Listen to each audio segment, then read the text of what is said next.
bersama-sama akan memasuki sesi berikutnya, yaitu sesi Youth Economic Outlook. Di mana sesi ini akan membawakan tema Indonesia at a Crossroads, Empowering Youth to Accelerate Economic Transformation. Mengajak teman-teman untuk menyaksikan diskusi interaktif arah perekonomian Indonesia ke depan. Sekali lagi kami ucapkan terima kasih banyak atas kehadirannya Pak Dirga. Boleh tepuk tangannya dong teman-teman, yes. Luar biasa sekali insight yang tadi sudah diberikan oleh Pak Dirga ya. Baik, teman-teman guys, sekali lagi untuk mengangkat tema ini kami mengajak teman-teman guys untuk memahami dinamika ekonomi nasional, juga mengeksplorasi peran strategis generasi muda dalam mempercepat perubahan menuju ekonomi yang lebih inklusif, lebih hijau dan juga berkelanjutan. Nah, sesi ini juga menjadi kesempatan nih buat teman-teman guys generasi muda untuk menangkap peluang agar lebih produktif di tahun mendatang. Dan sesi kali ini akan dipimpin oleh moderator cantik kita, yaitu Mbak Rizka Andalina selaku produser dan news presenter Liputan 6 SCTV. Selain itu, Mbak Rizka juga berpengalaman dalam membahas isu keuangan dan investasi bersama para praktisi dan juga pakar dalam podcast Cuanomics. Untuk itu langsung saja kita panggil Mbak Rizka Andalina. Boleh tepuk tangannya teman-teman, yes?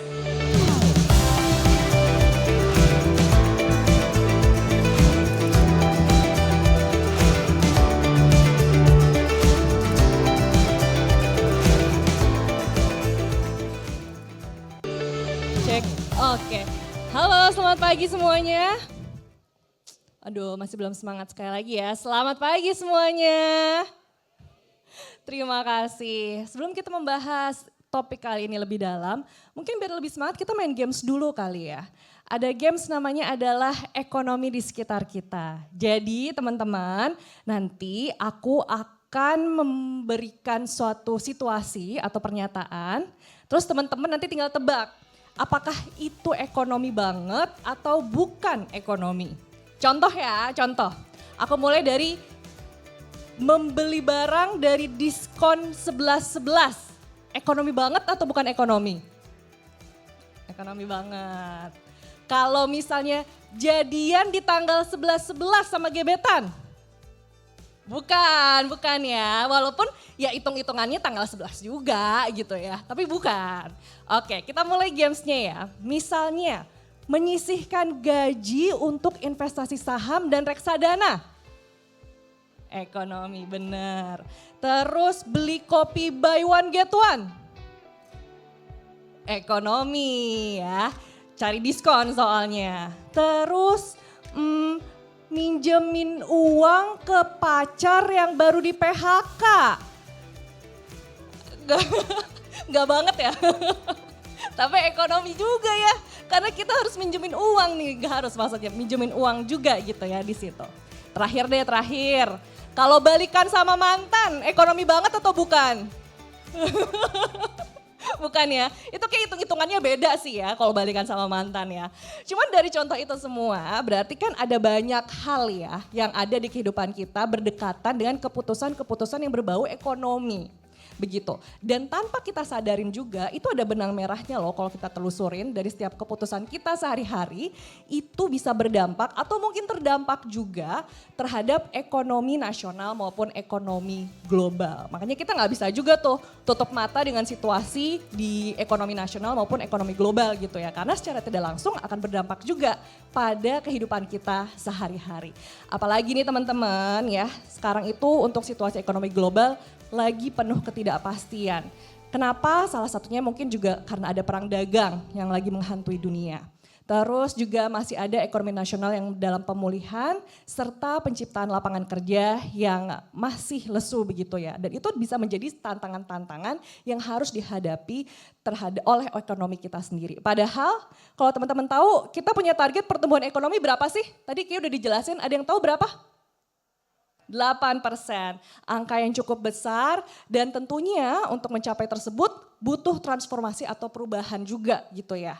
Nah pertanyaannya, kira-kira tantangan apa aja sih yang masih harus dihadapi ke depannya biar bisa mencapai transformasi tersebut dan mencapai pertumbuhan ekonomi 8%.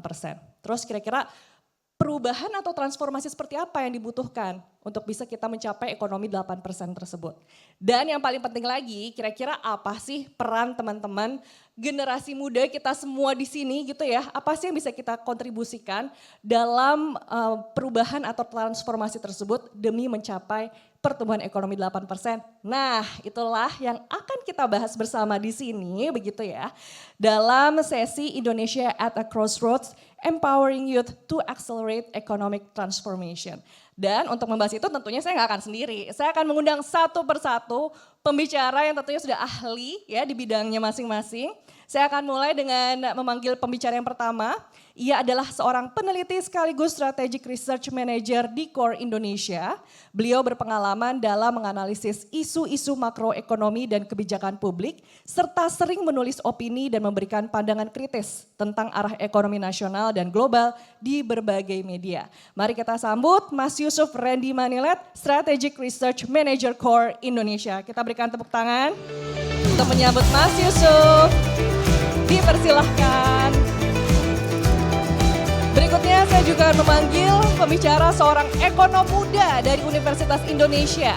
Beliau berpengalaman dalam isu kebijakan fiskal, investasi, dan ekonomi berkelanjutan, serta aktif mendorong berbagai gagasan tentang pertumbuhan ekonomi yang inklusif dan berpihak pada masyarakat. Mari kita sambut Mas Dipo Satria Ramli, ekonom muda Universitas Indonesia.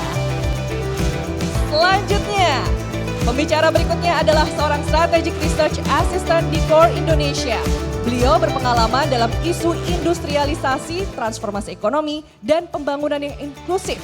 Dengan perhatian besar pada bagaimana sektor industri dapat membuka peluang bagi generasi muda. Langsung saja kita sambut Mas Azhar Syahida, Strategic Research Assistant Core Indonesia. Dan yang terakhir tapi gak kalah penting, ia adalah co-initiator and lead Kata Data Green. Beliau berpengalaman dalam isu ekonomi hijau, komunikasi strategis, dan pembangunan berkelanjutan serta aktif menggerakkan inisiatif yang mendorong generasi muda berperan dalam transisi menuju ekonomi rendah karbon. Mari kita sambut Mbak Jenny Hartriani, co-initiator and lead Kata Data Green. Oke, tepuk tangan yang meriah untuk keempat pembicara kita yang keren-keren banget ya pada hari ini. Tapi teman-teman, setelah sesi diskusi nanti, kita akan ada sesi tanya jawab ya. Kita akan berinteraksi aktif begitu bersama teman-teman di sini. Jadi nanti teman-teman akan mendapatkan kesempatan untuk bertanya langsung kepada narasumber. Tapi plusnya teman-teman nanti nggak hanya akan mendapatkan informasi tambahan dari narasumber, tapi juga dapat hadiah berupa door prize, yaitu souvenir sling bag Core Indonesia. Jadi nanti akan ada 10 door prize, makanya teman-teman coba nanti sambil didengarkan dengan seksama diskusi ini, nanti kalau masih ada yang mau ditanya-tanyakan langsung ditunjuk tangan begitu ya di sesi tanya jawab nanti. Nah, untuk memulai sesi diskusi kali ini, kita mulai balik lagi ke topik kali ini kali ya, yaitu Indonesia at a Crossroads. Nah, ini Mas Yusuf nampaknya yang bisa menjelaskan makna dari Indonesia at a Crossroads ini dari sudut pandang ekonomi itu seperti apa, dan memangnya tantangan apa aja sih yang yang akan dihadapi begitu ya ke depannya, baik dalam ekonomi global maupun secara di domestiknya.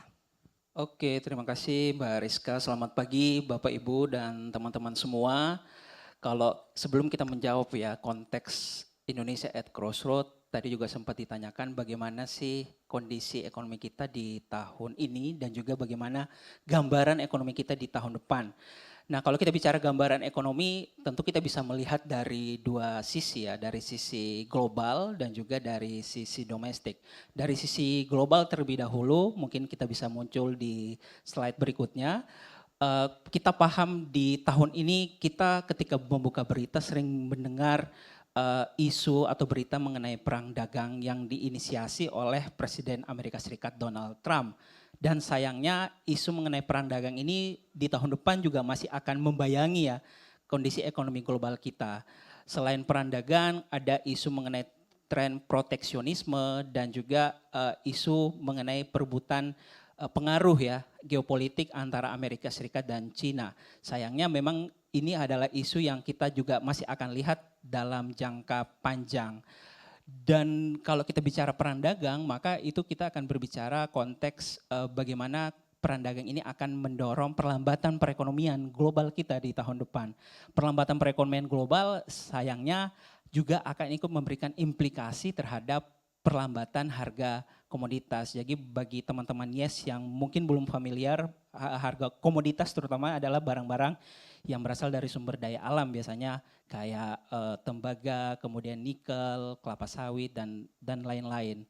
Nah, karena ada ketidakpastian global, perang dagang, itu di tahun depan kita melihatnya akan melambat ya untuk harga-harga komoditas tersebut.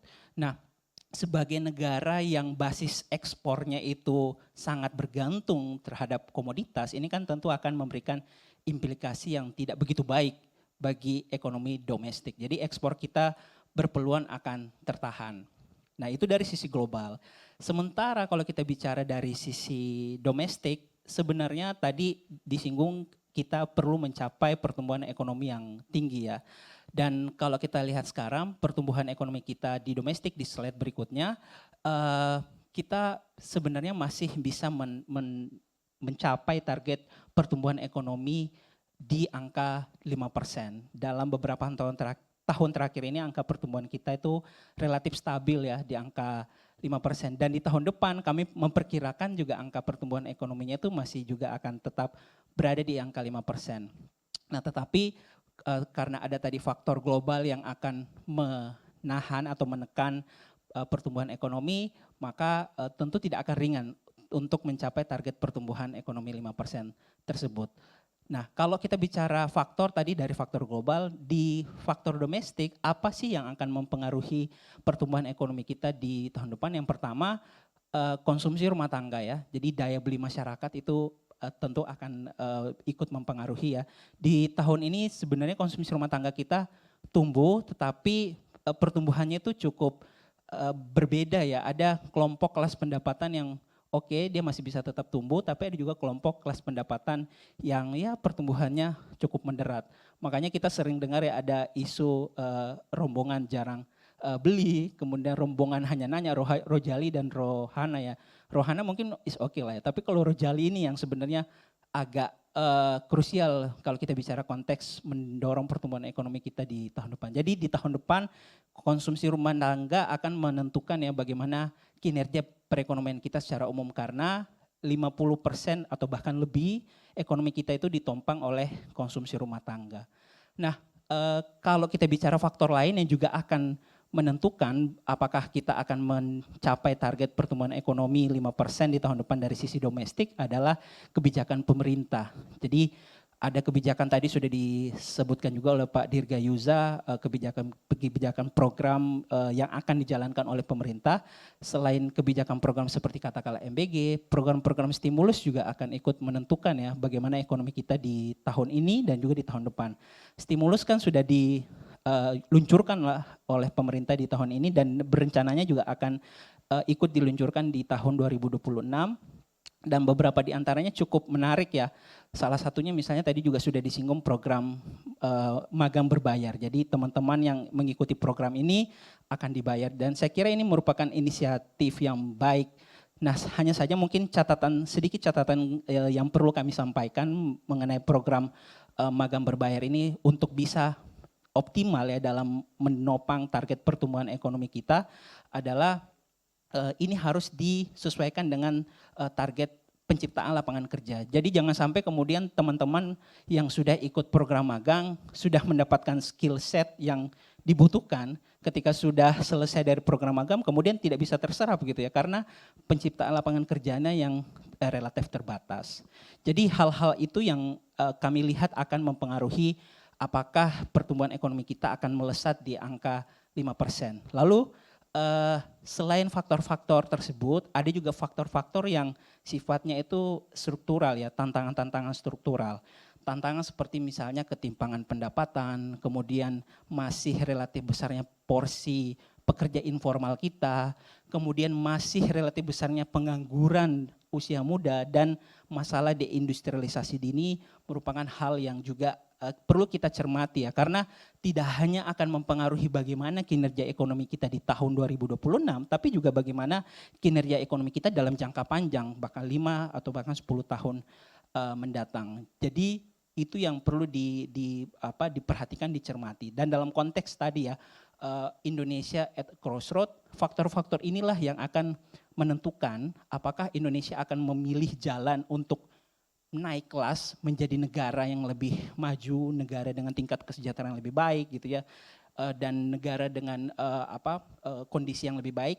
Hal-hal ini yang perlu diselesaikan oleh pemerintah. Hal-hal tadi ya seperti masalah ketimpangan pendapatan, kemiskinan, deindustrialisasi dini, saya kira nanti pemateri lain juga akan menyinggung, karena itu yang dibutuhkan untuk mencapai target pertumbuhan ekonomi 8%. Jadi kira-kira begitu gambaran ekonomi global kita di tahun depan, bagaimana juga gambaran ekonomi domestik kita dan tantangan struktural yang harus kita perhatikan untuk mencapai target pertumbuhan ekonomi kita, tidak hanya untuk 2026, tapi kita juga bicara aspek dalam jangka menengah hingga panjang.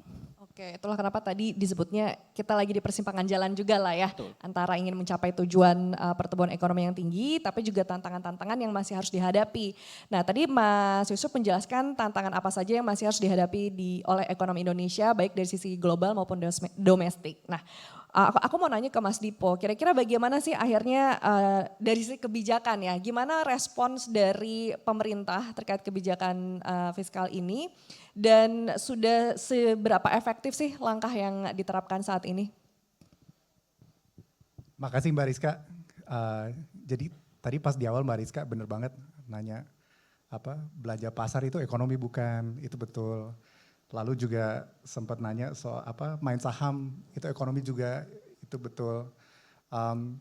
Tapi kalau kita ngomongin fiskal tuh apa sih? Saya mungkin sedikit background aja biar teman-teman ada pemahaman. Kalau fiskal itu adalah keuangan yang benar-benar diatur oleh pemerintah. Jadi itu hal-hal yang bisa diatur. Tapi kalau kita ngomongin ekonomi, itu tadi tuh misalnya belanja di pasar atau ada yang main saham, itu hal-hal yang tidak bisa dikontrol oleh pemerintah. Nah jadi kalau fiskal itu, sebelum kita ke detail mungkin sebagai background aja, kalau lihat di chart ini, di sebelah kiri kita ada pemasukan. Pemasukan kita kebanyakan dari pajak, penghasilan itu masuk ke pemerintah. Lalu mau pemerintah dana itu dibelanjakan, bisa buat gaji PNS, bisa buat infrastruktur, bisa buat pendidikan dan lain-lain. Nah dari yang belanja itu yang akhirnya mengalir ke ekonomi. Jadi misalnya tadi ada gaji PNS jadi belanja. Atau misalnya ada proyek pemerintah bikin infrastruktur, bikin jalan tol.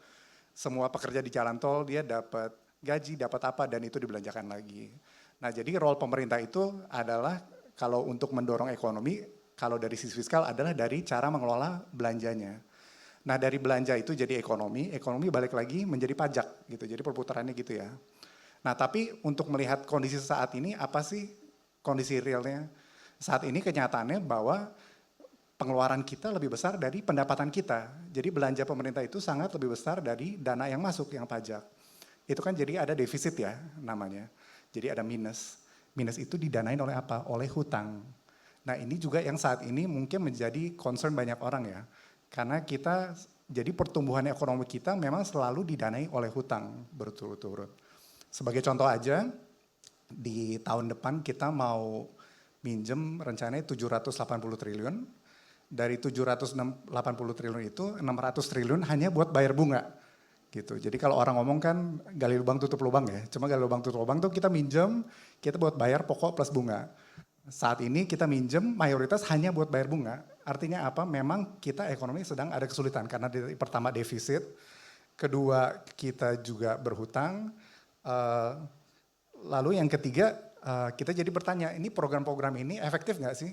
Ya kan, jadi tadi yang saya bilang ekonomi itu didorong oleh belanja program-program pemerintah.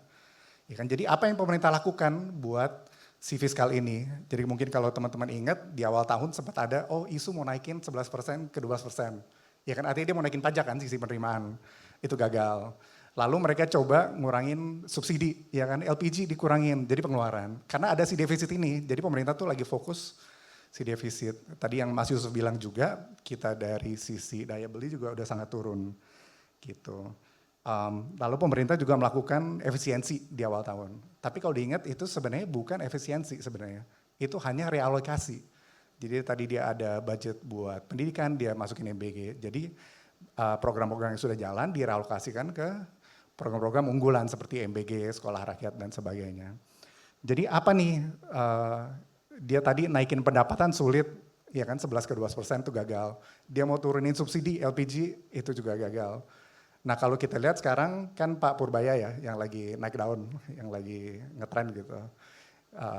Dan itu mungkin kita harus dukung kalau dia memang fokusnya adalah penyerapan. Jadi kalau dia percaya, oh saat ini pemerintah harusnya ngapain, kita harus fokus di penyerapan. Jadi dia selalu fokus nih dananya terserap nggak. Dia juga mau beresin korupsi, itu satu lagi.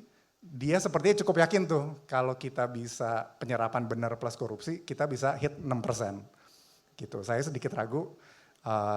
Tapi paling nggak dari sisi pemerintah saat ini itu dia mau coba naikin pendapatan atau kurangin si pengeluaran. Tapi si engine-nya ini udah terlanjur berat tadi ya. Jadi kalau misalnya si daya beli, karena kalau ekonomi turun pajaknya juga turun kan. Jadi kayak makin lama makin turun gitu. Jadi kalau saya pribadi sedikit pesimis memang dengan kondisi saat ini. Gitu. Wah, berarti memang benar-benar butuh adanya transformasi juga nih untuk bisa mengubah dari pesimis itu menjadi optimistis juga gitu kan. Tadi kita sudah dengarkan tantangannya seperti apa dan respons pemerintah seperti apa.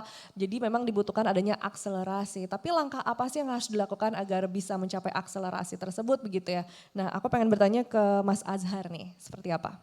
Iya, terima kasih Mbak Rizka. Saya kira ada satu hal yang sangat esensial kalau kita ingin mengakselerasi pertumbuhan ekonomi, yaitu kita perlu mendorong industrialisasi. Nah, sebetulnya apa itu industrialisasi, ini barang apa dan mengapa ini menjadi sangat penting bagi kita kalau kita ingin mengakselerasi pertumbuhan ekonomi, tadi targetnya 8%. Industrialisasi itu sebetulnya adalah kita mentransformasi suatu proses produksi, mentransformasi raw material menjadi barang yang sangat bernilai tambah tinggi. Ya. Aktivitasnya itu fokus pada menaikkan nilai tambah. Nah karena dia fokus menaikkan nilai tambah, maka dia menstimulasi aktivitas bisnis ya.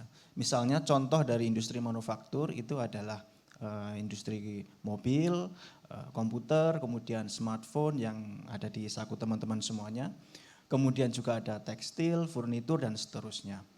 Nah aktivitas yang fokus untuk menaikkan nilai tambah ini bentuknya macam-macam ya, karena dia sangat tinggi aktivitas produksinya, itu memberikan stimulus untuk lahirnya bisnis-bisnis lain di dalam industri manufaktur itu sendiri ya. Ada misalnya taruhlah adalah smartphone kita, itu bisa jadi satu HP itu diproduksi oleh puluhan perusahaan yang memproduksi komponen-komponennya. Ada yang memproduksi layar, ada yang memproduksi casing, ada yang memproduksi tools-tools lain, ada chipnya di dalam HP dan seterusnya. Nah inilah yang kemudian menaikkan nilai tambah dari aktivitas perekonomian dan menaikkan produktivitas. Nah sebetulnya tidak hanya berhenti di situ, industrialisasi itu juga memberikan stimulus untuk lahirnya industri lain ya, bisnis-bisnis lain di sektor non-industri ya. Misalnya karena sudah ada produk yang bernilai tambah, maka itu melahirkan jasa marketing, ya, advertising, kemudian ada jasa finance, training dan seterusnya. Nah, ilustrasi kegiatan ekonomi yang didasarkan oleh aktivitas produksi di industri manufaktur inilah kemudian yang menaikkan atau mempercepat perputaran roda perekonomian. Nah, kalau kita kembali ingin mengakselerasi pertumbuhan ekonomi, saya kira salah satu hal yang paling esensial adalah kita mendasarkan aktivitas perekonomian kita terhadap sektor manufaktur. Tadi Mas Yusuf menyebut tentang industrialisasi dini. Kalau teman-teman lihat charts di sini, pada sejak tahun 2000-an itu memang kontribusi ya, aktivitas nilai ekonomi di Indonesia yang dihasilkan oleh industri manufaktur itu memang menurun ya. Tetapi kalau kita lihat dalam jangka panjang itu sebetulnya masih lebih tinggi dibandingkan yang dulu. Tetapi kalau kita ingin mengakselerasi maka kita perlu menaikkan kembali share atau kontribusi aktivitas ekonomi yang diproduksi oleh industri manufaktur. Oke, kalau memang sepenting itu berarti arah dan perkembangan industrialisasi saat ini seperti apa sih Mas Azhar di Indonesia? Iya, saya kira kalau kita mau membaca arah industrialisasi di Indonesia ada dua hal yang perlu kita lihat. Satu adalah pertumbuhan, Kemudian yang kedua adalah karakter dari industrialisasi yang ada di Indonesia. Pertama mengenai pertumbuhan, apakah pertumbuhan industri manufaktur berpotensi tumbuh cukup baik di tahun 2025?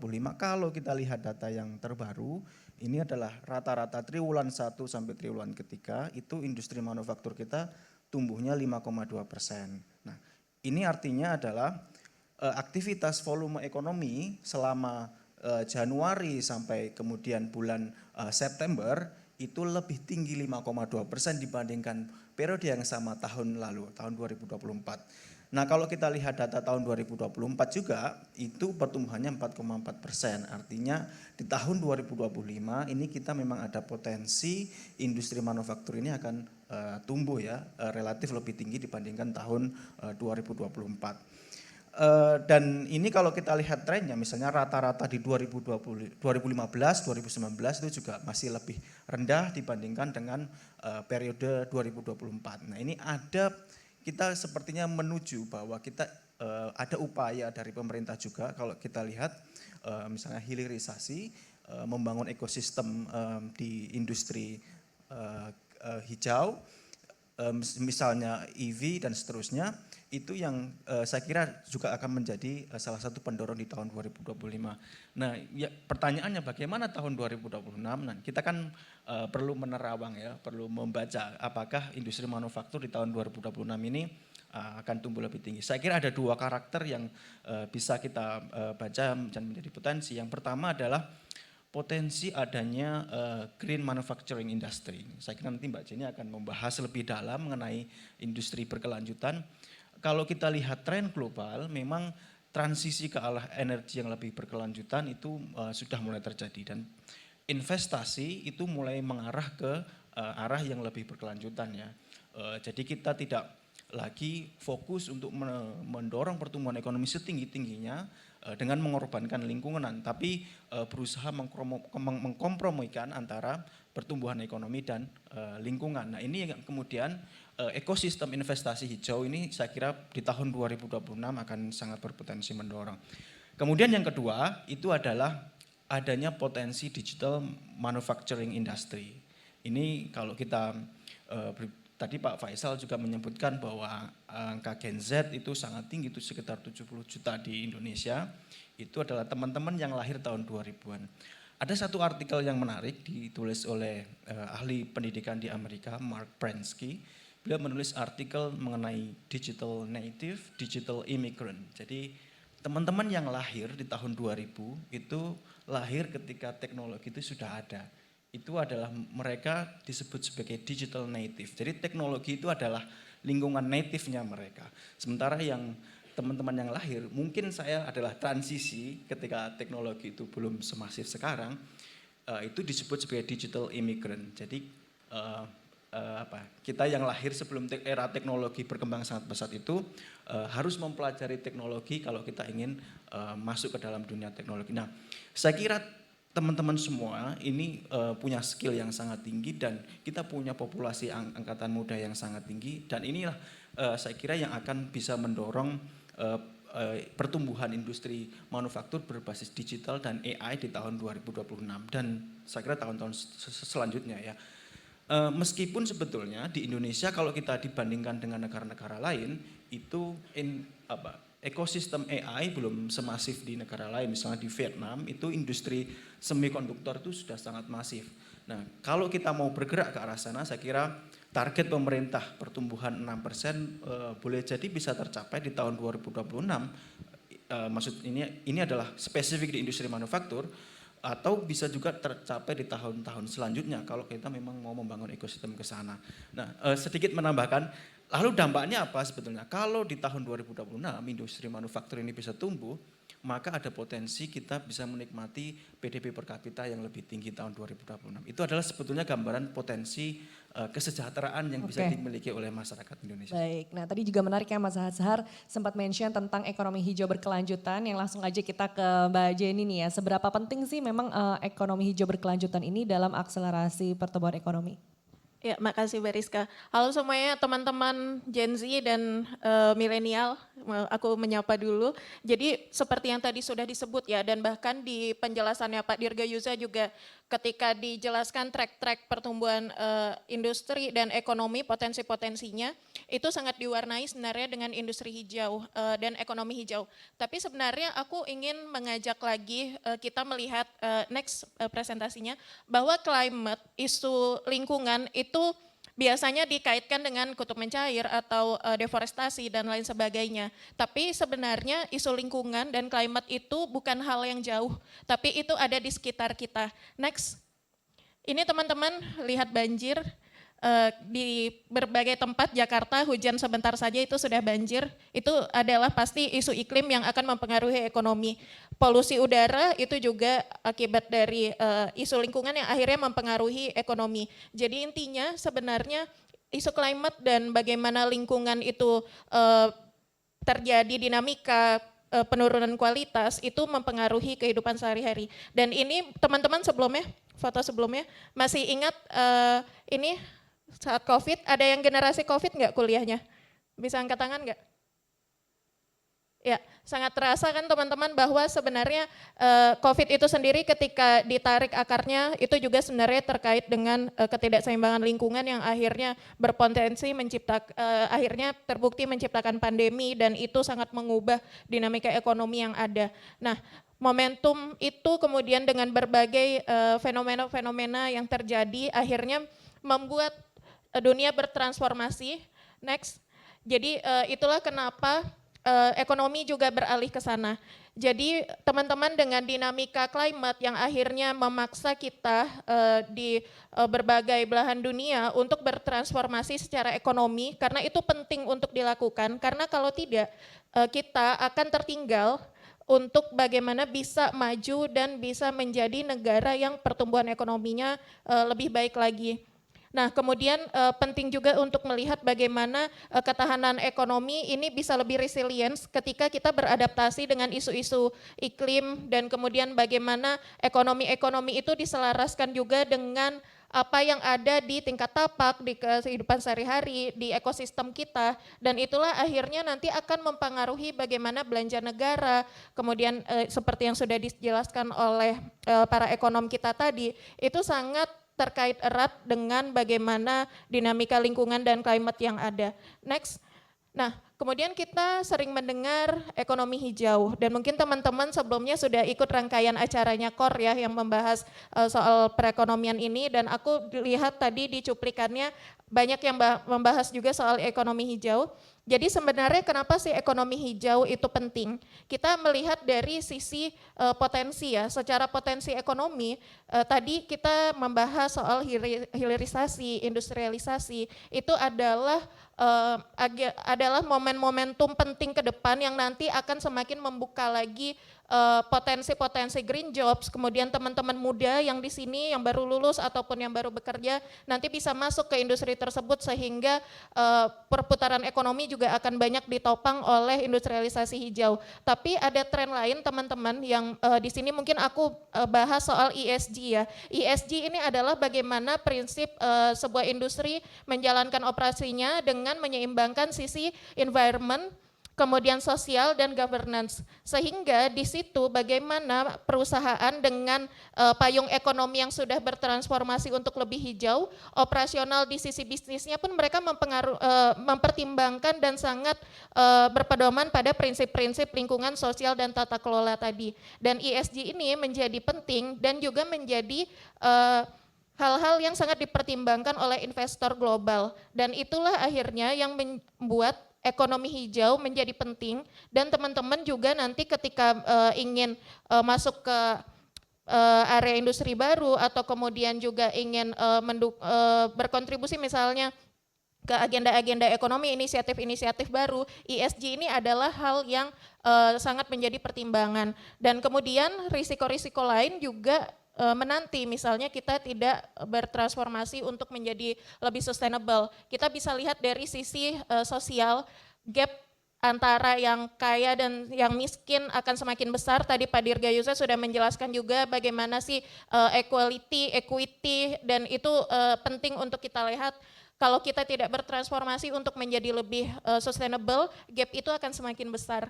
Nah, kemudian juga kualitas hidup akan semakin menurun, polusi udara ini kita sedang menjadi keseharian sebagai warga ibu kota, kemudian banjir dan lain sebagainya. Dan polusi udara kita tidak bisa melihat secara itu saja sebenarnya, tidak sekedar udara kotor. Tapi bagaimana polusi udara itu akhirnya menjadi beban-beban ekonomi, akan mempertinggi biaya kesehatan, bahkan produktivitas kita sebagai pekerja produktif ini akan semakin menurun. Nah, kemudian tentu saja berikutnya adalah risiko lingkungan, ketika kita tidak memitigasi dan tidak beradaptasi atas perubahan-perubahan iklim, kerusakan lingkungan akan semakin besar, risiko bencana semakin besar, dan hal-hal lain yang akan mengganggu upaya-upaya kita untuk membuat Indonesia semakin maju lagi.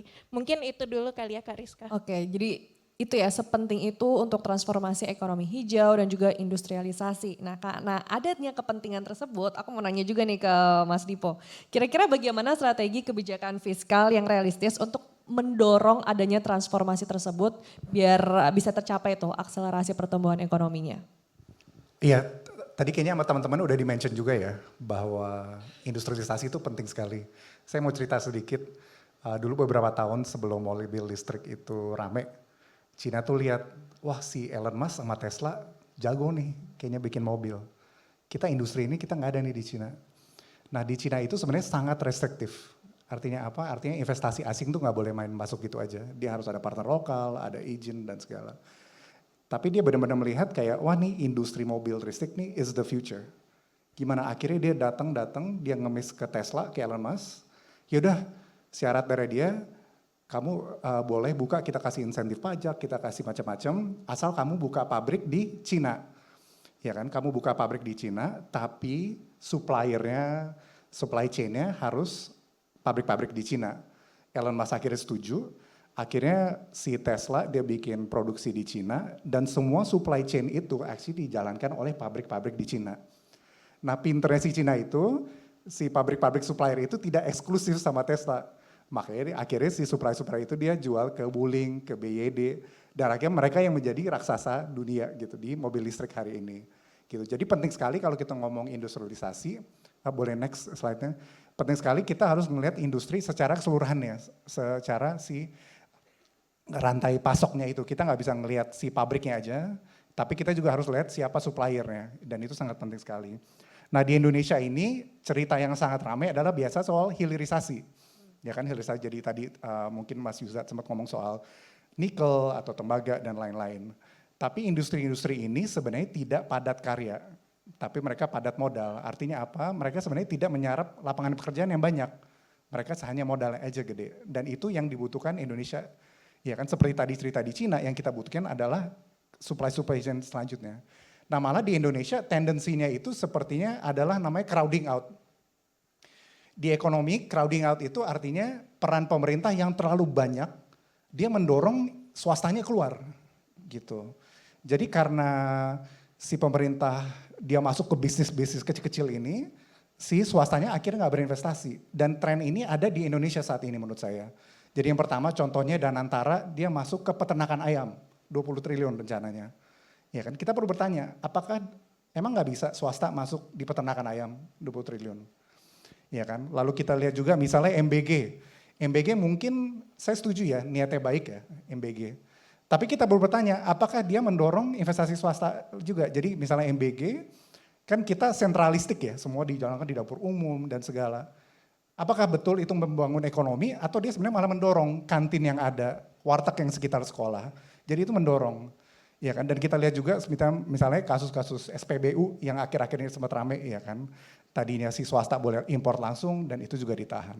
Bahkan banyak rangkap jabatan itu diisi oleh aparat gitu. Itu kan juga crowding out ya. Tadi seharusnya bisa diambil oleh sipil malah diambil oleh aparat gitu. Jadi kalau menurut saya ada tren ekonomi sentralistik gitu. Jadi kita mau ekonomi tumbuh 8%, tapi kita aja pemerintah yang kerjain. Kita nggak involve swasta, itu masalahnya sebenarnya menurut saya hari ini. Sedangkan tadi Mas Yuzha juga bagus sekali, ada beberapa industri yang saya rasa kita bisa bangun memang di Indonesia dan kita punya advantage banyak. Salah satunya soal data center itu betul, demand sangat tinggi. Lalu yang kedua mungkin soal green economy tadi Mbak Jenny juga sudah bilang. Lalu yang ketiga menurut saya yang cukup besar potensi adalah soal aerospace atau dirgantara. Nah tapi karena kita ada masalah crowding out ini, kita harus ingat Mbak, jadi kalau buka lapangan pekerjaan, siapa sih yang lebih jago, pemerintah atau swasta? Gitu. Udah pasti swasta yang lebih jago. Kalau pemerintah memang secara nature-nya dia lambat, birokrasi, harinya lama, dan itu nggak apa-apa, karena itu kan uang rakyat ya, kayak dari pajak gitu, jadi perlu hati-hati. Jadi wajar kalau BUMN lama, kalau decision lama itu sebenarnya wajar, iya kan?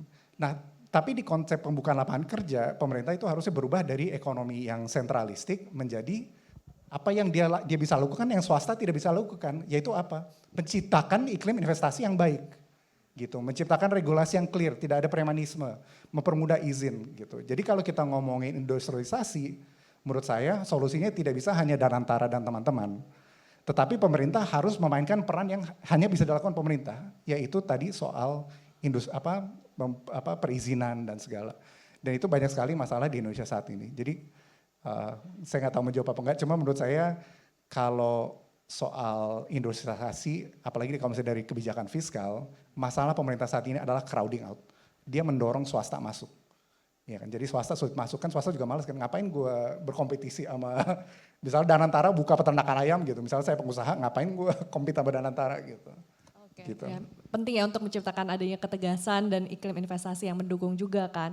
Itu dari sisi domestik sebenarnya. Tapi kan tadi Mas Yusuf sempat bilang tantangannya nggak cuma dari domestik, ada juga dari global gitu. Nah saat ini tren globalnya apakah bisa mendukung kedua transformasi tadi industrialisasi dan juga ekonomi hijau. Dan bagaimana peran anak muda untuk bisa berkontribusi nih dalam transformasi ini? Ya, tren global saat ini memang sudah sangat pasti ya, artinya ada target net zero yang harus dicapai dalam beberapa tahun ke depan. Dan juga tren global juga cukup banyak menyinggung masalah penggunaan digital. Jadi kedua hal tersebut sebenarnya bisa digunakan sebagai instrumen untuk tadi mendorong industrialisasi, kemudian juga tetap memperhatikan aspek keberlanjutan green industry. Nah, dan kalau kita bicara konteks Indonesia, sebenarnya Indonesia itu punya modal yang sangat kuat, no debat lah biasanya, yaitu mengenai bonus demografi.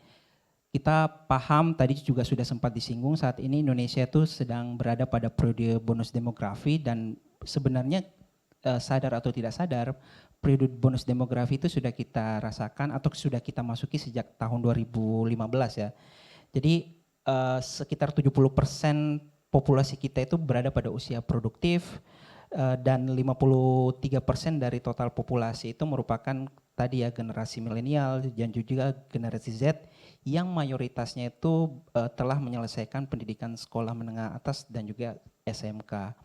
Ini kan tentu menjadi modal yang sangat kuat ya untuk keterlibatan tadi anak muda dalam menyelesaikan beberapa masalah.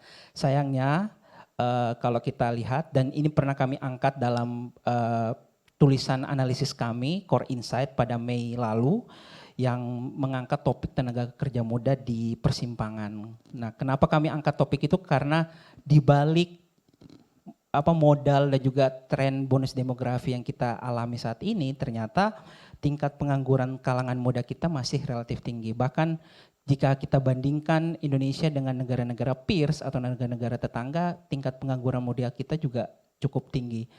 Ini yang tentu sangat disayangkan mengingat kita punya deadline tenggat untuk memanfaatkan bonus demografi itu. Tenggatnya sekitar 10 tahun lagi, 2035, mentok-mentok mungkin 2040. Jadi tentu hal itu perlu diselesaikan ya masalah tadi tingkat pengangguran muda. Nah, kalau bicara peluang sebenarnya banyak yang bisa dimanfaatkan gitu ya untuk memanfaatkan periode bonus demografi ini. Misalnya kalau kita bicara ekonomi digital ya, saat ini misalnya tingkat penetrasi internet kita cukup tinggi, 80%. Saya kira hampir semua kelompok golongan masyarakat saat ini sudah mengenal internet baik di kota maupun desa. Dan kalau kita bicara ekonomi digital, startup kita juga cukup banyak gitu ya, banyak startup bermunculan yang sebenarnya bisa digunakan sebagai modal untuk memanfaatkan periode bonus demografi ini. Tren globalnya juga seperti itu. Banyak negara yang memanfaatkan ekonomi digital sebagai salah satu instrumen solusi. Selain tadi startup, kita juga mungkin sering dengar misalnya gig ekonomi, itu kan juga berkaitan dengan ekonomi digital dan itu juga bisa dijadikan sebagai modal ya. Banyak pekerjaan-pekerjaan baru yang mungkin tidak kita pernah pikirkan ya 10 atau 15 tahun yang lalu, transportasi online gitu ya, bahkan logistik online, ada pekerja misalnya admin untuk live streaming, untuk check out misalnya, itu pekerjaan-pekerjaan baru yang muncul saat ini dan trennya seperti itu di global juga, maksudnya artinya juga kita melihat tren yang sama dan itu bisa dijadikan sebagai salah satu solusi. Karena tadi ya tingkat ekonomi digital kita cukup bagus. Nah selain itu ekonomi hijau tadi juga sudah disinggung oleh Mbak Jenny, kita cukup potensial ya menurut data proyeksi kontribusi sektor hijau di 2030 itu bisa mencapai 500 hingga 600 triliun rupiah dan bisa berpotensi menciptakan sekitar 1,7 juta green jobs. Mungkin kita berpikir ketika kita beralih dari brown ekonomi atau ekonomi yang sifatnya tidak berkelanjutan berubah menjadi green ekonomi, tentu kita berpikir oh, jangan-jangan nanti ada permasalahan pengangguran yang muncul. Tetapi kalau kita bicara data dengan peralihan dari brown economy ke green economy sebenarnya juga membuka peluang gitu. Nah sekarang pemerintah juga fokus untuk mendorong ekonomi hijau dan sebenarnya itu bisa digunakan sebagai instrumen lain selain ekonomi digital untuk memanfaatkan periode bonus demografi. Jadi teman-teman bisa terlibat di kedua instrumen tersebut.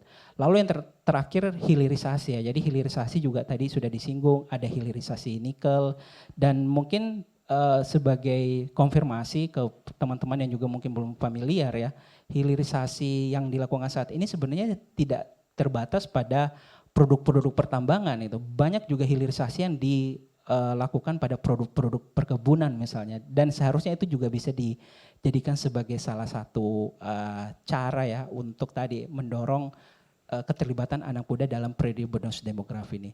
Jadi dibalik tadi ada tantangan pengangguran muda kita yang cukup tinggi, sebenarnya juga kita punya peluang. Sekarang bagaimana kita mendorong pemerintah bekerja sama, kita mencarikan solusi untuk mengisi ya periode bonus demografi itu melalui tadi ekonomi digital, ekonomi hijau dan juga proses hilirisasi yang dilakukan oleh pemerintah. Oke, dan kalau kita di fokus ngomongin tentang ekonomi hijau, secara tren global pun sebenarnya mendukung begitu ya adanya perkembangan ekonomi hijau di Indonesia. Tapi pertanyaannya minat anak-anak mudanya kayak gimana sih Mbak Jenny nih?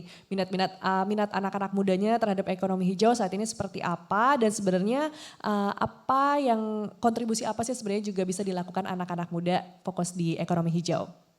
Ya, jadi Bariska, jadi memang beberapa tahun ini kayak misalnya pas pemilu ya yang terakhir itu kita melihat ada banyak gelombang dorongan dari teman-teman muda, kawan-kawan muda kita untuk agar pemerintahan yang baru, para kandidat ini lebih membahas isu climate. Itu adalah salah satu contoh kasus di mana teman-teman muda mulai bersuara. Kita zilenial ini, aku menyebutnya zilenial ya, karena Gen Z dan milenial memang aktif dan kritis. Jadi memang ada banyak riset yang menunjukkan bahwa teman-teman milenial dan Gen Z ini adalah generasi yang concern pada isu-isu lingkungan. Bahkan ada riset ya ini banyak menjadi pegangan bagi para industri bahwa milenial dan Gen Z ini mereka mau untuk spending lebih untuk membayar produk-produk yang lebih sustainable. Nah, jadi ada ketertarikan dan minat dan concern dari teman-teman generasi milenial dan Gen Z ini untuk lebih agar lingkungannya itu lebih dikelola dengan baik. Next. Nah, jadi dari data-data itu sebenarnya yang tentu saja menjadi sangat relevan bagi teman-teman muda ini adalah sebenarnya isu tentu saja soal pekerjaan. Nah, jadi teman-teman, karena ini memang selain kita juga biasanya punya aktivisme masing-masing ya. Ada yang concern misalnya soal public transport, ada yang concern misalnya soal konservasi misalnya. Tapi sebenarnya yang juga menjadi relevan adalah dari sisi ketenaga kerjaan. Bagaimana sih dari industri hijau, kemudian juga opsi-opsi inovasi-inovasi yang terkait dengan sustainability itu bisa menyerap para tenaga kerja baru, bagaimana juga sih teman-teman yang baru memasuki masa kerja ini bisa masuk ke dalam arena green jobs. Tapi memang PR-nya adalah di Indonesia kita cukup memiliki pekerjaan rumah untuk bisa meningkatkan skill bagi para pekerja, calon pekerja untuk masuk ke area green jobs. Nah, itulah yang menjadi penting bagi kita, generasi muda, untuk bisa mengikuti training-training, kemudian juga untuk bisa aktif dalam mencari skill, mempelajari skill-skill baru yang akan mendukung green jobs tadi. Dan tentu saja ketika itu dikembalikan ke pemerintah, itu adalah tugas pemerintah untuk bagaimana menyiapkan tenaga kerjanya ketika mereka ingin menciptakan lapangan kerja yang hijau, ya berarti tenaga kerjanya harus dibekali skill. Nah, tadi merespon sedikit soal magang dari pemerintah ya, program itu sebenarnya kami manfaatkan juga di Kata Data Green untuk bagaimana membuka rencana ruang-ruang magang untuk mereka bisa memperdalam ESG misalnya. Jadi itu adalah hal yang kami dari sisi korporasi ya, itu kami memanfaatkan itu untuk mencari talent-talent yang bisa ESG. Tapi memang sulit sekali mencari talent yang ngerti ESG. Akhirnya layernya adalah kami mencari teman-teman yang kompeten di sisi statistik, matematika, dan ekonomi. Tapi kemudian sisi ESG-nya akan kami training di Kata Data Green. Jadi hal-hal seperti itu sih, jadi memang sangat relevan ya yang tadi dijelaskan. Nah, kemudian bagaimana lagi sih teman-teman muda melihat isu ekonomi hijau? Next. Nah, ini sebenarnya dari sisi selain ekonomi ada aktivisme yang juga kuat ya terkait bagaimana teman-teman muda itu aktif dalam menyuarakan concernnya atas climate seperti yang sekarang terjadi di Brazil misalnya. Sekarang sedang berlangsung konferensi climate terbesar dunia yang dilaksanakan oleh PBB, namanya COP ke-30, yang itu dalam hampir seminggu terakhir teman-teman muda ini selalu mewarnai aksi setiap hari, di mana teman-teman muda tidak hanya Brazil, tapi dari berbagai negara, bahkan dari delegasi Indonesia. Teman-teman kalau tahu Aman ya, dari Aliansi Masyarakat Adat, itu mereka berangkat dan mereka juga menyuarakan concernnya terkait iklim. Kemudian juga bagaimana sih Gen Z itu kemarin ketika dalam pemilu juga aktif ya, kemudian ada banyak dorongan-dorongan agar pemerintahnya ini juga lebih aktif dalam misalnya pengelolaan sampah dan lain sebagainya. Jadi peran teman-teman, peran kita ya, karena saya juga bagian dari generasi muda itu, kita sudah semakin aktif dan bahkan berani gitu untuk speak up, didukung dengan perkembangan teknologi digital dan sosial media, dan arahnya tentu saja itu akan relevan juga dengan pengembangan ekonomi hijau. Next, mungkin sedikit aku tambahkan ya informasi, tapi memang soal risiko dan memang sekarang sedang terjadi ya, sedang semakin tingginya pengangguran, dan tadi sudah disebutkan pengangguran muda kita sayangnya masih juga tinggi dibanding negara lain. Jadi itu adalah sebenarnya alarm awal untuk bagaimana kita karena ini forumnya ekonomi ya, ekonomi dari regulasi-regulasi ekonomi dan staging yang dilakukan itu perlu memikirkan juga bagaimana supaya teman-teman muda ini bisa terangkut dalam upaya dalam gelombang untuk meningkatkan perekonomian. Jadi tidak hanya pada modal yang dipikirkan, tapi bagaimana sih trickle down effect itu bisa dilakukan juga sehingga teman-teman muda bisa terserap. Karena next. Sebenarnya masa depan ekonomi salah satunya tadi sudah disebut ya, salah satunya ekonomi hijau, kemudian ada ekonomi digital dan juga hilirisasi. Nah, salah satunya ekonomi hijau itu menjadi sangat penting dan relevan karena memang ini balik lagi menjadi tren dunia, riset-risetnya juga sudah banyak gitu ya, walaupun memang sekarang ada banyak challenge misalnya dengan Amerika Serikat mundur dari komitmen iklim, tapi sebenarnya itu tidak menjadikan ekonomi hijau menjadi tidak relevan karena memang komitmen global dan arah ekonomi memang sudah ke sana, ditambah generasinya juga kita-kita ini yang mewarnai perekonomian saat ini juga sudah ke sana. Jadi memang untuk pivot dan semakin masuk ke ekonomi hijau adalah hal yang sebenarnya bukan hal yang dipertanyakan lagi, tapi memang kita sudah masuk ke sana dan bagaimana kita mempersiapkan diri untuk bisa relevan dan mendukung perekonomian. Mungkin itu. Oke, tadi Mas Yusuf mau menambahkan, singkat saja silahkan. Oke, jadi mungkin saya menambahkan masalah tadi magang ya. Jadi menurut kami seharusnya program magang ini bagus, tinggal nanti disesuaikan dengan target atau visi pemerintah untuk sektor ekonomi tertentu.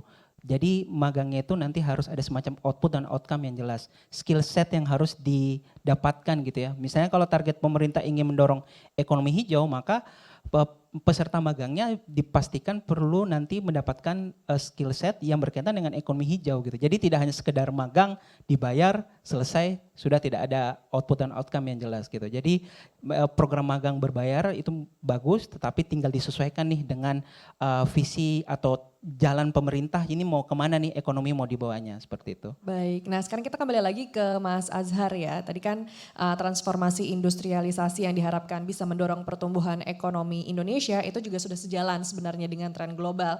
Tapi bagaimana memastikan bahwa transformasi ini tidak hanya berhenti di angka pertumbuhan, tapi juga bisa benar-benar membuka lapangan pekerjaan bagi generasi muda? Ya, ini memang menjadi pertanyaan yang sangat penting ya. Kalau kita ingin mendorong industrialisasi, kita perlu mendorong industrialisasi yang sangat inklusif ya. Artinya melibatkan potensi segenap anak muda yang ada di Indonesia. Beberapa narasumber sudah menyebut berkali-kali mengenai pengangguran anak muda. Ini adalah datanya, teman-teman bisa melihat pengangguran di Indonesia itu paling tidak, terutama di pengangguran muda, sejak tahun 2010 itu penurunannya sangat landai. Dan sebagian besar justru di perkotaan tumbuh penganggurannya. Jadi kalau kita melihat ini ada semacam urbanisasi pengangguran anak-anak muda. Padahal dari sisi skill anak-anak muda ini sangat jago, ahli teknologi dan seterusnya. Tetapi mengapa ini bisa terjadi? Salah satu hipotesisnya adalah grafik yang di bawahnya teman-teman bisa melihat itu adalah perbandingan aktivitas nilai manufaktur, nilai tambah manufaktur antara Indonesia dan Vietnam. Jadi kalau kita lihat Indonesia terus menurun, sementara Vietnam sejak tahun 2010 itu nilainya naik. Memang ada transformasi besar-besaran industrialisasi yang ada di Vietnam. Persisnya seberapa sih angka pengangguran muda di Indonesia itu? Data terbaru dari World Bank bulan Oktober kemarin itu pengangguran muda di Indonesia itu salah satu yang tertinggi di East Asian Pacific countries. Jadi persis di bawah China. China itu adalah yang tertinggi di atas 15%, sementara Indonesia itu sekitar 13%, Vietnam itu hanya sekitar 6%. Itu kita bisa melihat. Jadi ada korelasi antara nilai tambah yang dihasilkan oleh industri manufaktur dan pengangguran anak muda. Nah, kalau kita mau mendorong industri manufaktur yang inklusif, bagaimana caranya? Tadi Mas Dipo menyebut jangan semua diambil pemerintah begitu. Saya sangat setuju itu. Tetapi kita juga harus memastikan bahwa pemerintah itu bekerja sebagai leading agent dari transformasi ekonomi yang lebih inklusif. Jadi peran pemerintah itu menjadi sangat penting. Saya ambil contoh satu, kesuksesan Google itu sebetulnya adalah diawali dari investasi pemerintah Amerika terhadap riset algoritma. Jadi ekosistem awalnya itu dibangun oleh pemerintah. Kemudian ekosistem sudah ada, sudah siap, baik siapa yang mau investasi. Sehingga peran swasta adalah melanjutkan mengambil ceruk utama dari ekosistem yang sudah disiapkan oleh pemerintah. Itu yang menjadi sangat penting. Yang kedua, kalau kita belajar transformasi green manufacturing industries di China, itu yang dilakukan adalah bukan sentralisasi. Jadi Beijing atau pemerintah China yang pemerintah pusat China itu mereka membuat grand strateginya atau broad objektifnya apa, kemudian pemerintah Pemda ya dalam bahasa kita, pemerintah provinsi dan kota madya itu adalah aktor utamanya. Jadi ada sifat konsultatif, kemudian desentralisasi dari peran pemerintah untuk memastikan ekosistem dari industri manufaktur di masing-masing daerah. Nah ini yang dua hal ini yang saya kira menjadi sangat penting. Jadi tidak semuanya dikerjakan oleh pemerintah, tidak semuanya juga dikerjakan oleh pemerintah pusat. Sehingga pemerintah bertugas sebagai pembuat pasar ya, creator of the market. Jadi itu yang menjadi sangat penting. Kemudian bagaimana kita, ini kan industri manufaktur sebetulnya sudah ada di Indonesia, sudah banyak sekali dan berkembang. Bagaimana kita mempertahankan yang existing itu sehingga anak-anak muda ini bisa terangkut, terserap ke dalam industri yang existing. Itu caranya adalah saya kira yang paling penting kita perlu mendorong daya saing. Daya saingnya tidak hanya dari sisi domestik tetapi juga industri manufaktur kita perlu dorong daya saingnya di level internasional. Kita tidak bisa memungkiri bahwa komponen-komponen di dalam HP, smartphone kita itu tidak semua diproduksi di Indonesia. Ada sebagian diproduksi ada di sebagian di Karawang, ada sebagian diproduksi di Vietnam, ada sebagian diproduksi di Taiwan dan seterusnya.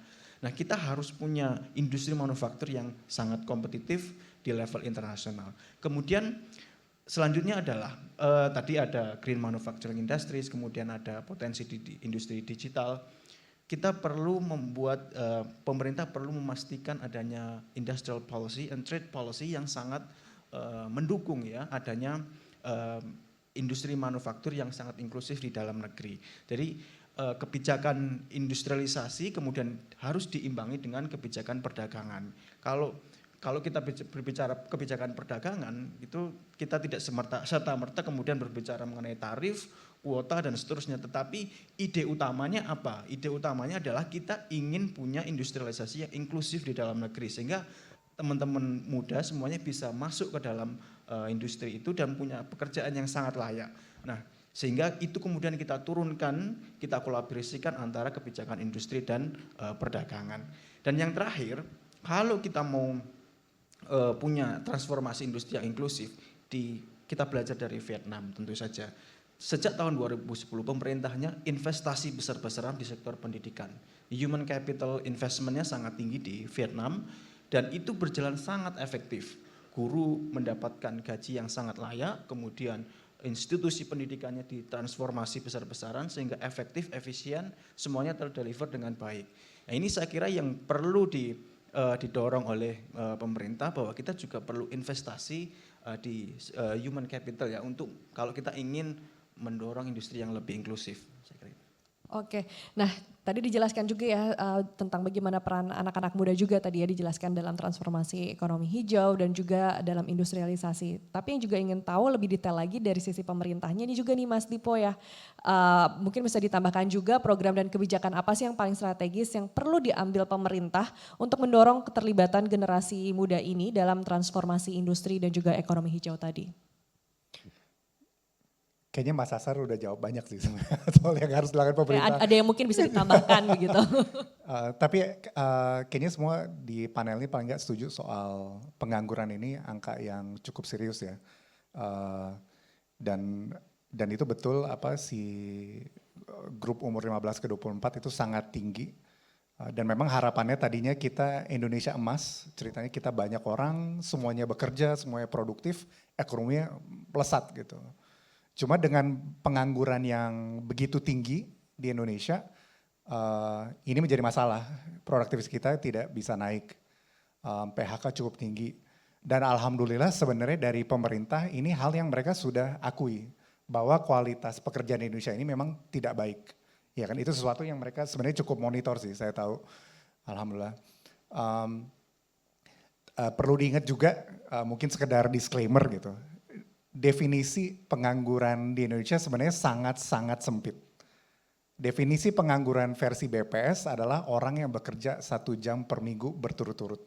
Jadi kalau ada tukang ojek dia kerja 2 jam minggu ini, minggu depan dia kerja lagi 2 jam, itu dianggap tidak menganggur, bekerja.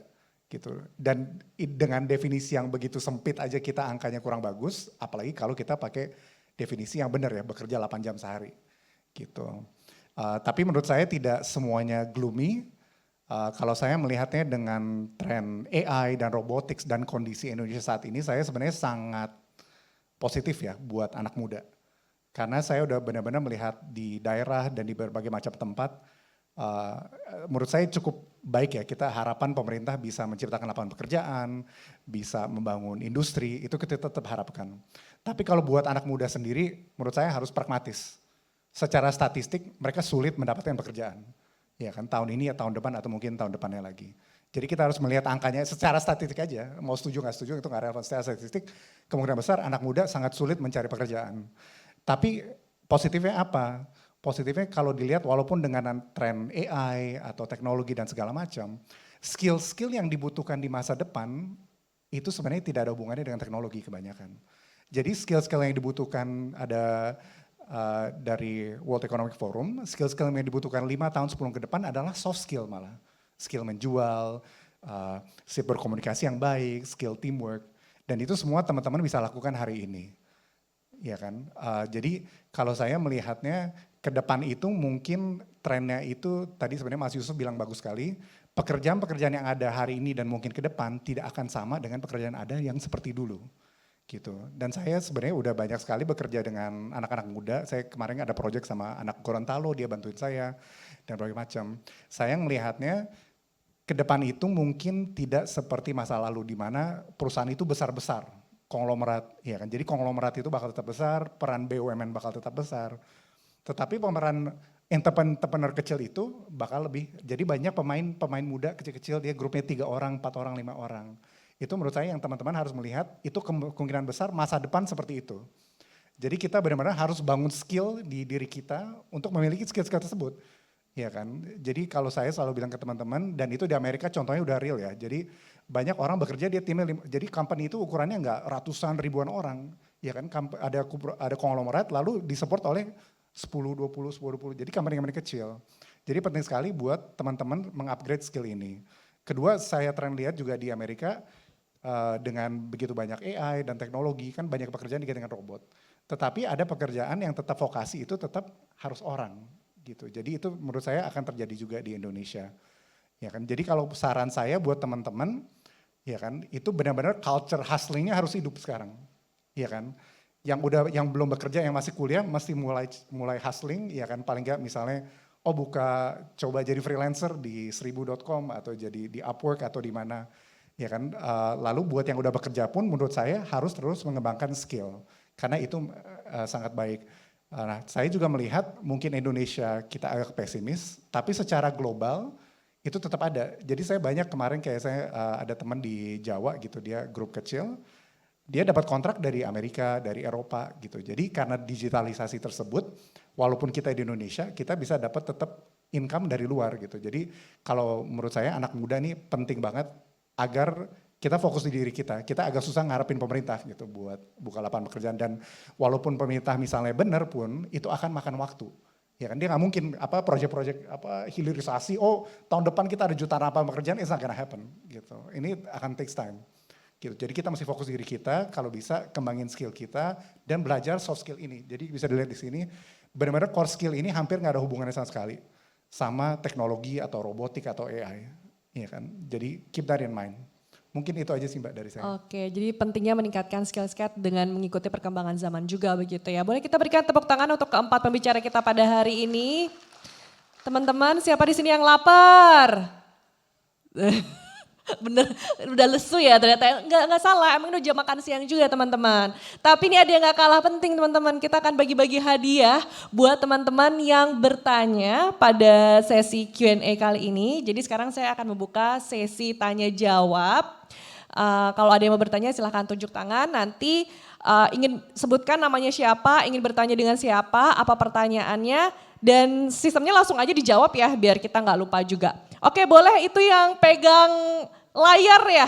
Ada yang pertanyaan warna merah tuh. Silakan mungkin bisa mikrofonnya dikasih ke teman kita yang pegang layar. Niat banget loh itu sampai pegang layar.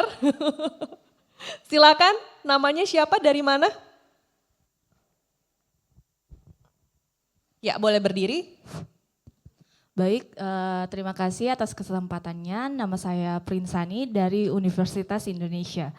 Nah, yang ingin saya tanyakan itu tadi kan sempat beberapa kali disinggung mengenai hilirisasi.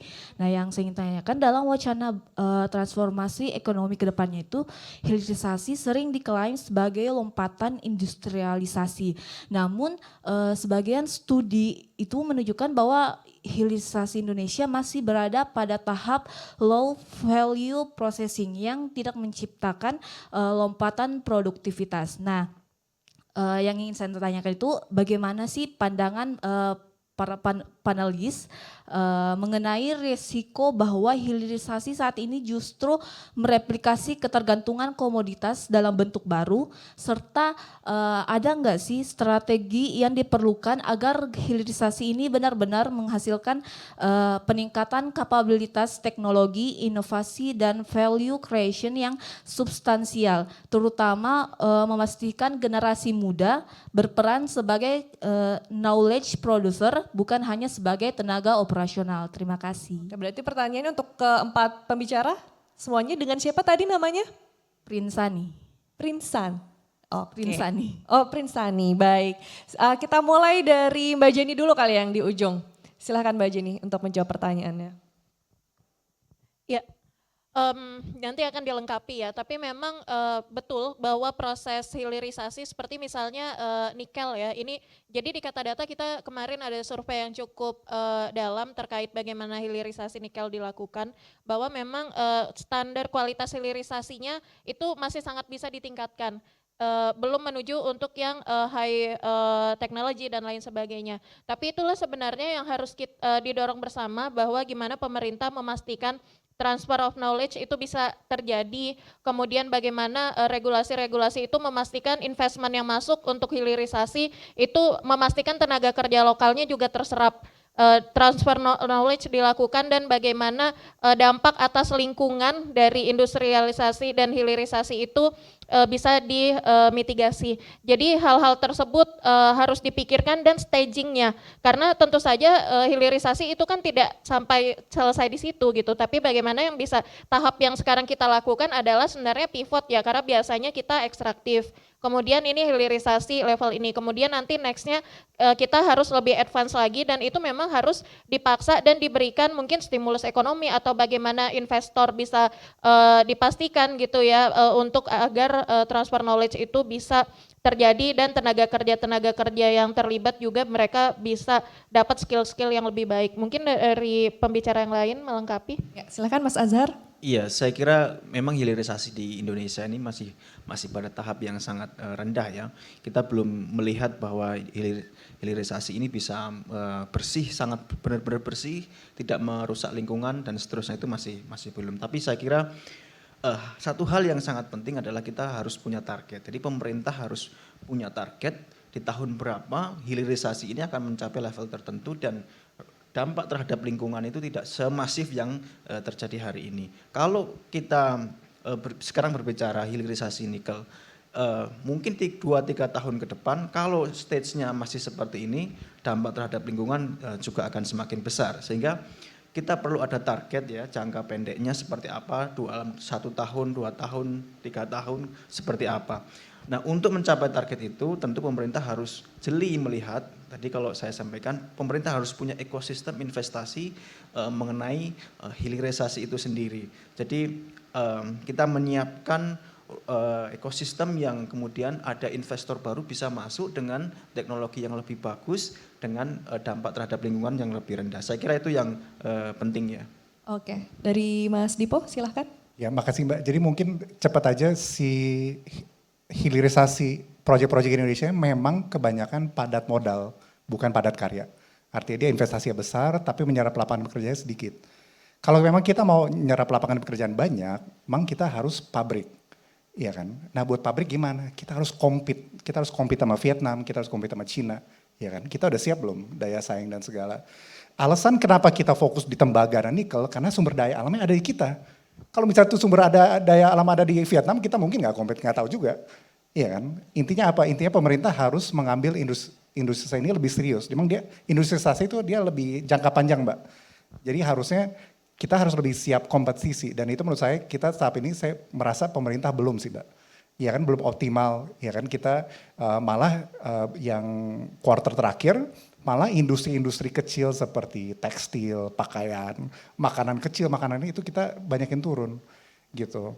Ya kan, artinya memang kita belum siap buat compete, itu sih Mbak. Karena buat compete kita harus ngambil long term gitu Mbak. Kita nggak bisa rencana 1-2 tahun hilirisasi gitu, nggak, harus 5 tahun, 10 tahun. Dan itu harus berani. Dan itu menurut saya yang pemerintah belum lakukan dengan optimal ya saat ini. Oke, dari Mas Yusuf silahkan.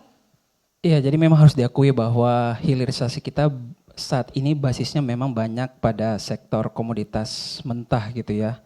Dan sepakat dengan apa yang disampaikan Mas Dipo bahwa seharusnya fokus pemerintah itu bisa simultan, artinya tidak hanya pada industri yang berkaitan dengan hilirisasi, tetapi juga industri lain yang sifatnya bisa menyerap angkatan kerja kita dalam jumlah yang besar, industri padat karya misalnya. Kan kalau kita lihat investasi yang masuk saat ini itu memang banyak masuk ke industri yang sifatnya hilirisasi. Namun yang existing kayak padat karya itu juga jumlahnya relatif lebih kecil. Nah, untuk mendorong peningkatan investasi di sektor padat karya, maka ada perlu bauran kebijakan mulai dari stimulus, dukungan pemerintah dan sebagainya. Dan setidaknya itu bisa mengimbangi lah bahwa industri atau hilirisasi yang dilakukan itu tidak terfokus pada sumber daya alam, tetapi juga sumber-sumber lain yang bisa digunakan. Selain itu, kalau kita bicara keberlanjutan, saya perlu juga menggarisbawahi masalah riset ya. Jadi harapannya tentu pemerintah bisa mendorong industri yang punya nilai tambah yang besar. Namun untuk sampai ke sana kita perlu dana riset yang besar. Sayangnya dana riset kita terhadap PDB jika dibandingkan dengan China, Vietnam itu relatif kecil. Padahal tadi salah satu kuncinya itu adalah tadi mengembangkan riset untuk mengembangkan industri yang punya nilai tambah tinggi dan tidak misalnya sangat bergantung pada bahan-bahan sumber daya alam gitu ya. Jadi dana riset itu menurut kami yang perlu juga ditingkatkan untuk tadi ya memastikan bahwa industri itu tidak hanya terpaku pada industri yang sifatnya hilirisasi saja. Oke, semoga terjawab ya Mbak ya dan kamu berhak mendapatkan hadiah langsung nanti dari tim panitia. Yeay, oke. Pertanyaan berikutnya kita dari yang tengah, silakan yang baju hitam ya. Oh, udah ada yang mana Mbak? Sebelah sini. Oh, situ ya boleh silahkan.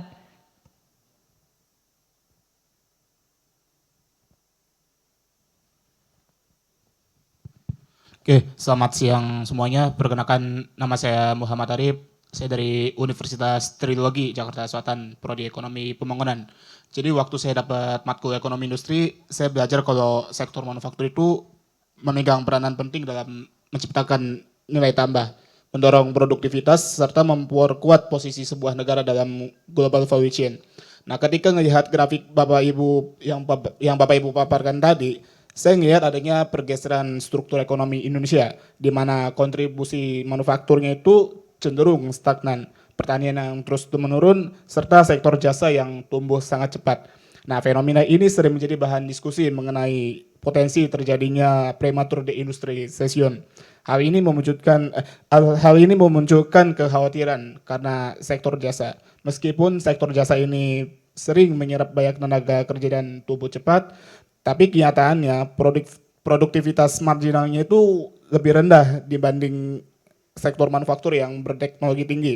Kalau kontribusi manufakturnya stagnan atau menurun sebelum mencapai tingkat kematangan yang optimal seperti yang terjadi pada negara maju, maka Indonesia, betul saja apa yang dikatakan Bapak Ibu tadi, bakal terjebak dalam jebakan negara berpendapatan menengah atau middle income trap. Nah, saya ada 2 pertanyaan untuk rekan-rekan narasumber. Yang pertama, bagaimana Bapak Ibu melihat posisi Indonesia saat ini?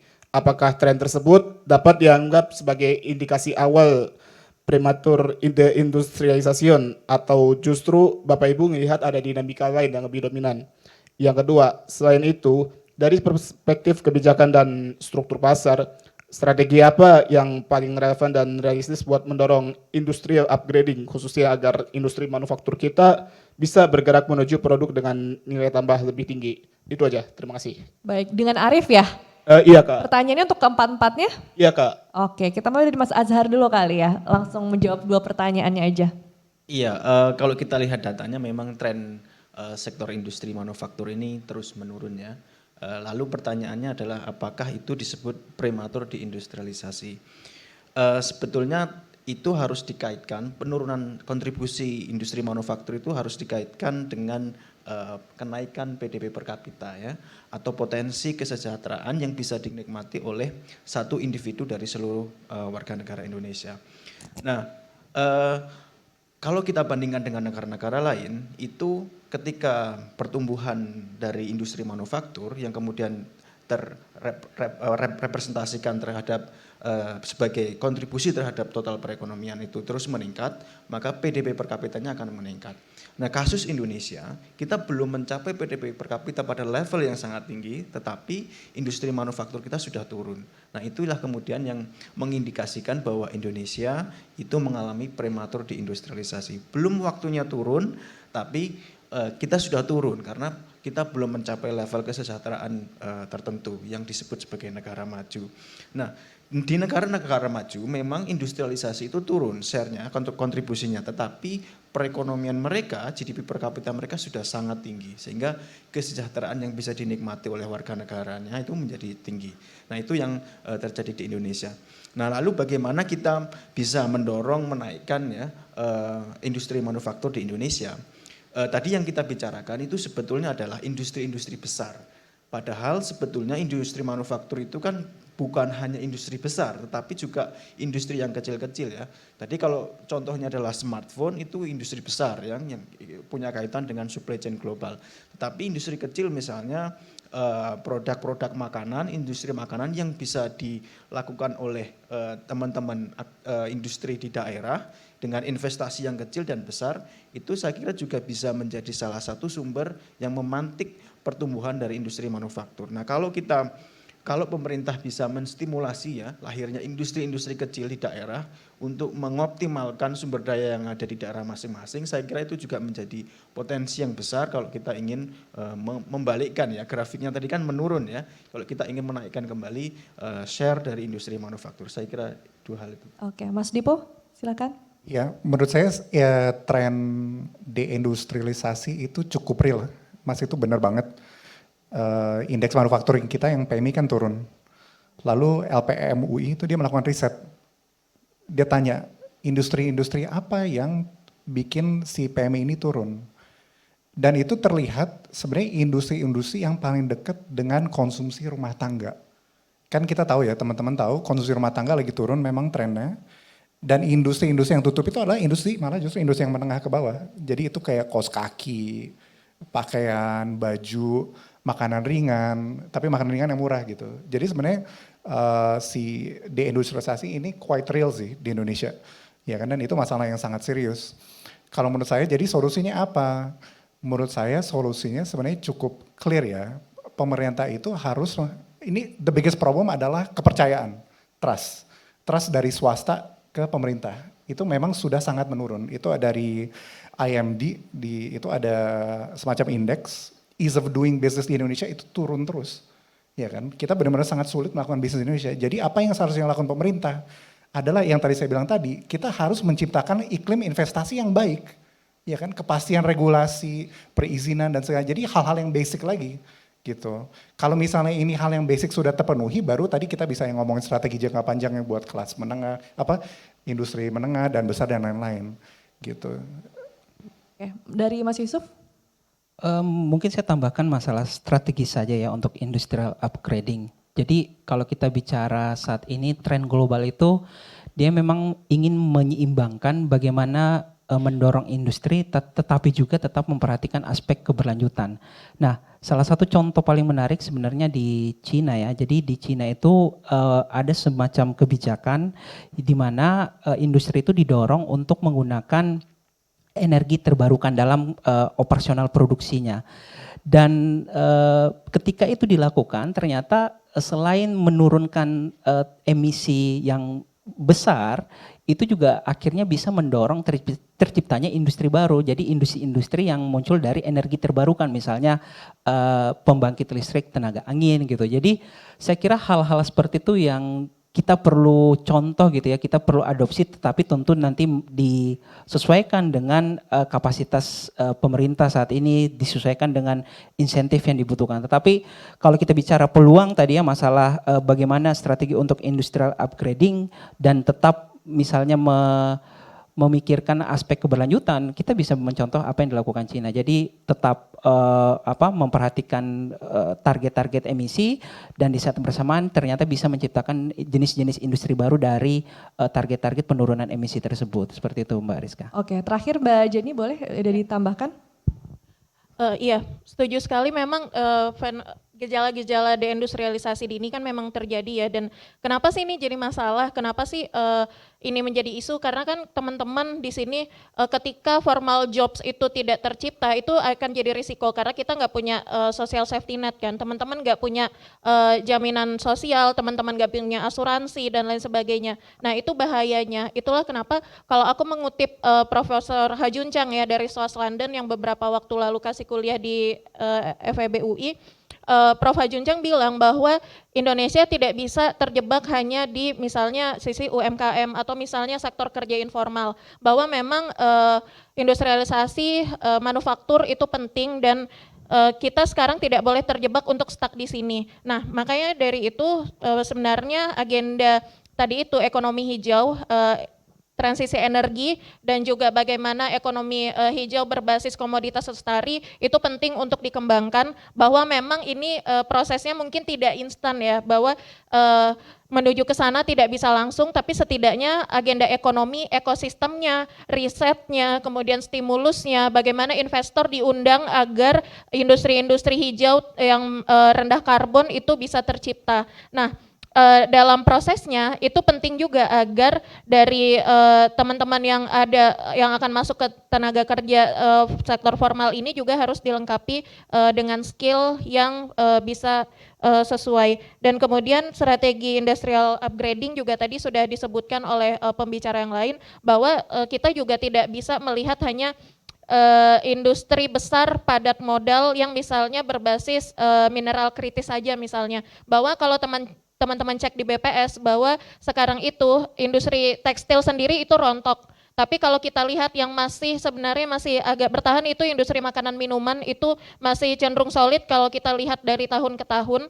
Tapi memang itu jarang dilihat dari sisi greennya. Nah itu kan sebenarnya opportunity ya untuk diperkuat di situ, karena kontribusinya ke ekonomi juga cukup besar. Pasar kita juga masih butuh industri makanan minuman, dan itu kalau dari kami Kata Data sedang melakukan riset yang itu kebetulan. Jadi bagaimana memperkuat industri makanan minuman, industri manufakturnya paralel untuk industri-industri PSN yang mineral kritis itu sedang dikembangkan. Jadi seperti itu sih, bahwa teman-teman juga harus punya awareness bahwa mungkin kita seneng ya kayak freelance, kerja remote di mana gitu ya, tapi sebenarnya tidak bisa terlalu lama kita mengandalkan itu. Intinya formal jobs adalah penting, social security penting, teman-teman harus punya asuransi, teman-teman harus punya bagaimana memikirkan pensiun nanti, dan itulah pentingnya formal jobs harus kita dapatkan. Mungkin itu. Baik, semoga Muhammad Arif bisa terjawab ya semua pertanyaannya, nanti bisa langsung mendapatkan hadiah dari panitia.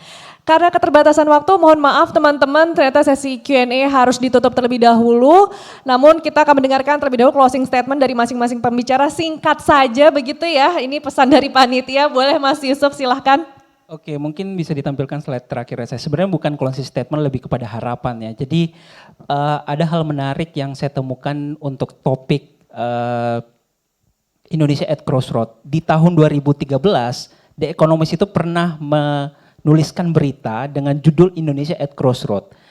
10-11 tahun kemudian ternyata beritanya masih sama ya, Indonesia at Crossroad. Jadi harapannya jangan sampai 10 tahun lagi The Economist memberitakan berita yang sama ya. Harapannya beritanya itu berubah ya. Berubah menjadi Indonesia misalnya mencapai visi emas 2045.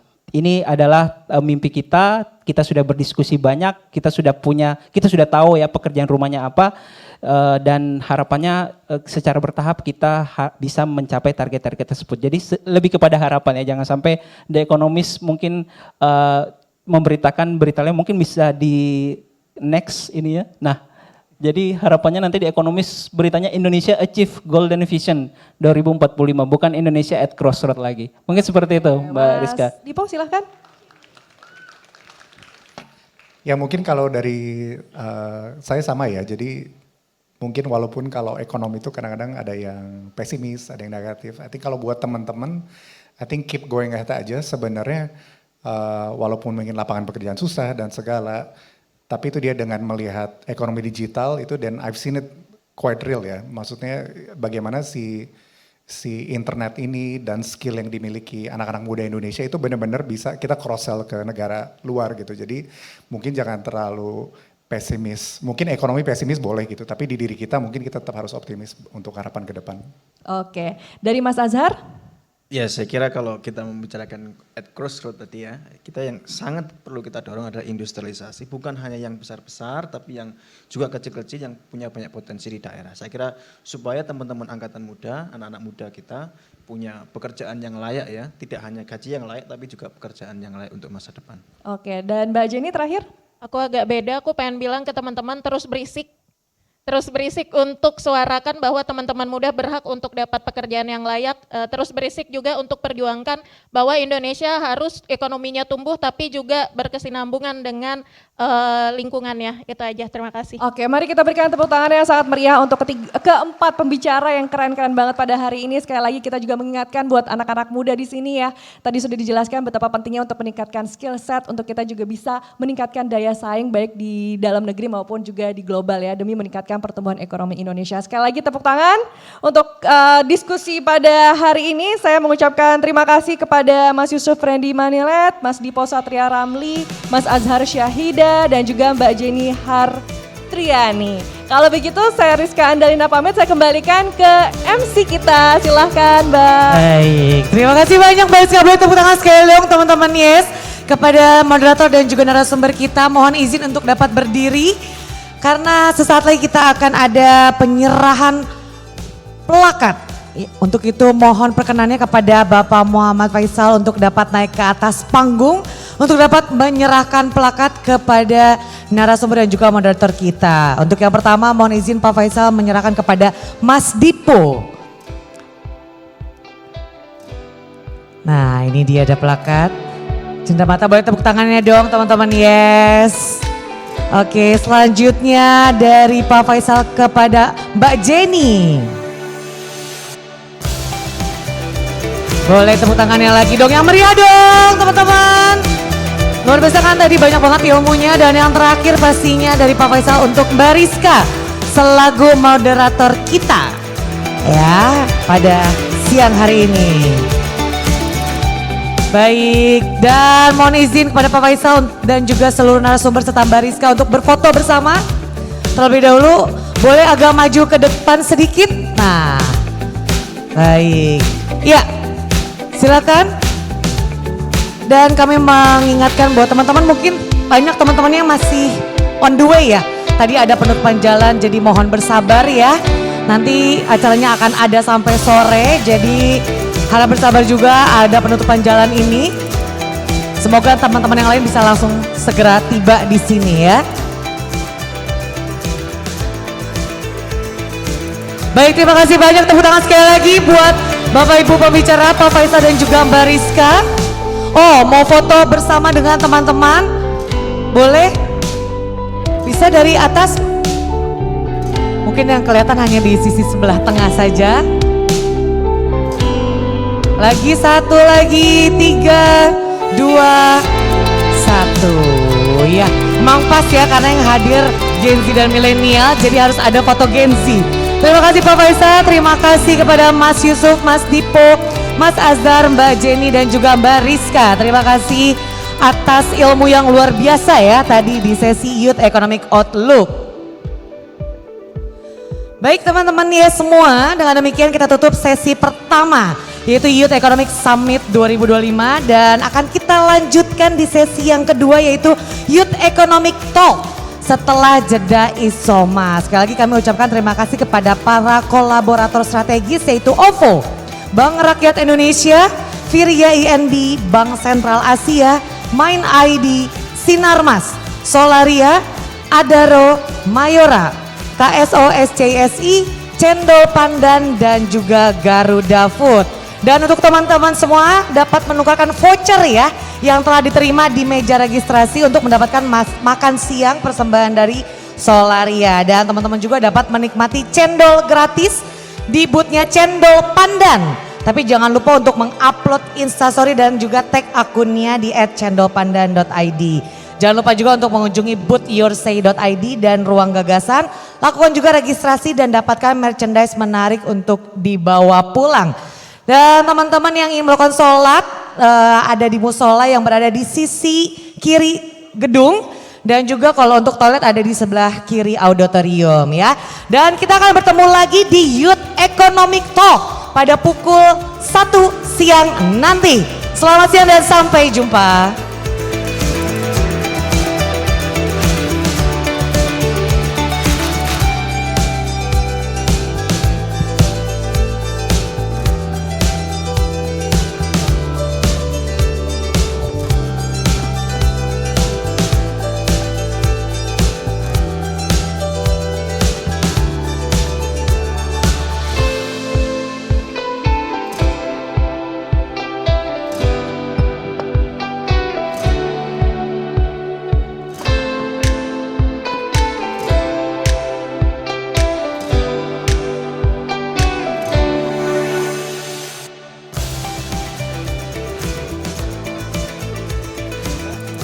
Oke, kami informasikan buat teman-teman dari SBM ITB bisa dapat naik ke atas panggung untuk berfoto bersama.